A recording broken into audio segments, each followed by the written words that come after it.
On this day in history, July 3rd, 987, Hugh Capet is crowned King of France, the first of the Capetian Dynasty that would rule France until the French Revolution in 1792.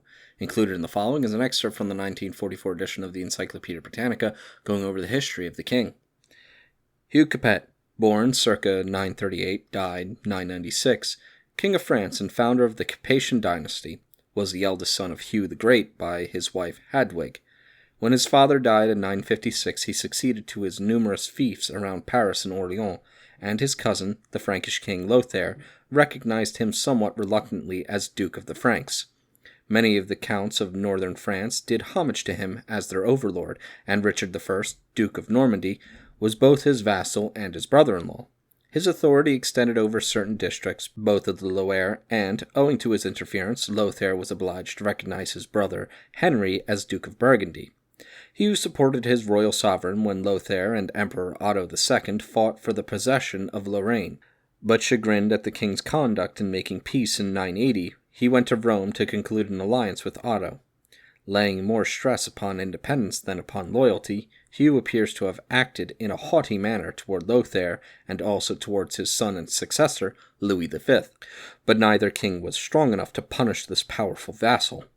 When Louis V died without children in May 987, Hugh and the late king's uncle Charles, Duke of Lower Lorraine, were candidates for the vacant throne, and in this contest the energy of Hugh's champions, Adalberon, Archbishop of Rheims, and Gerbert, afterwards Pope Sylvester II, prevailed, declaring that the Frankish crown was an elective and not a hereditary dignity. Adalberon secured the elections of his friend and crowned him, probably at Noyon, in July 987. The authority of the new king was quickly recognized in his kingdom, which covered the greater part of France north of the Loire, with the exception of Brittany, and in a shadowy fashion he was acknowledged in Aquitaine, but he was compelled to purchase the allegiance of the great nobles by large grants of royal lands, and he was hardly more powerful as king than he had been as duke.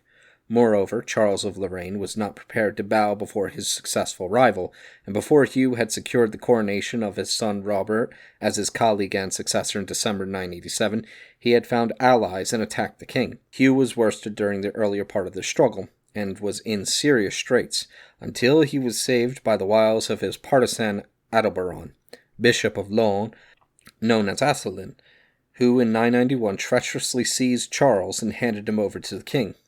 The capture virtually ended the war, but one of its side issues was a quarrel between Hugh and Pope John XV, who was supported by the empire, then under the rule of the Empress Adelaide and Theophano, as regents for the young Emperor Otto III.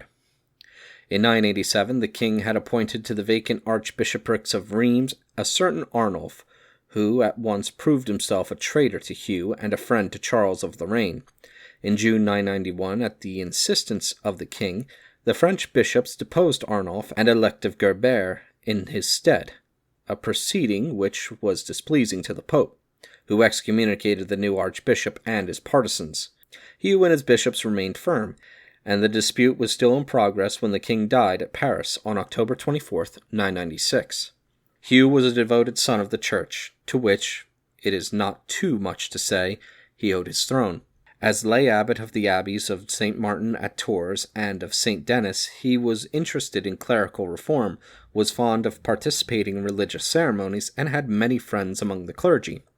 His wife was Adelaide, daughter of William III, Duke of Aquitaine, by whom he left a son, Robert, who succeeded him as King of France.